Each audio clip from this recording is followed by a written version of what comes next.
ওসমান হাদির ইনকিলাব মঞ্চ থেকে আসছি।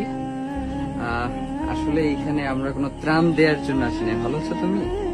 আমরা মূলত আপনার সাময়িক সময়ের জন্য যে পানিবন্দী হয়েছেন, আপনারা বাইরে যাইতে পারতেছেন না, এই জন্য জাস্ট ন্যূনতম যেই এখন প্রয়োজন যেইটুকু ওইটুকু নিয়ে আসছি। এটারে কোনোভাবেই ত্রাণ বা অনুগ্রহ, এটার আপনারা অনেকে আমাদের থেকে অনেক ভালো অবস্থানে আসছেন। সাময়িক সময়ের জন্য জাস্ট অসুবিধা করছেন, আমাদের জন্য দোয়া করেন, ঠিক আছে?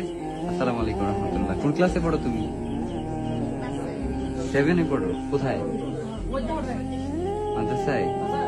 আচ্ছা, আমিও মাদ্রাসায় পড়ছি। ও, ওই যে গ্রাফিতি যেটা দেখছি ওইটা না? ঠিক আছে। সত্যি অসাধারণ জাবের ভাই। আমার মাথায় আসে না যে এত নম্র, এত বিনয় হয়ে বন্যায় প্লাবিত মানুষের দুয়ারে দুয়ারে গিয়ে সুন্দর ব্যবহার। আসলে জাবের ভাইকে দেখলেই হাদি ভাইয়ের কথা মনে পড়ে। এটাই হাদি ভাইয়ের উত্তরসূরি, এটাই হাদি ভাইয়ের রেখে যাওয়া প্রতিচ্ছবি। ধন্যবাদ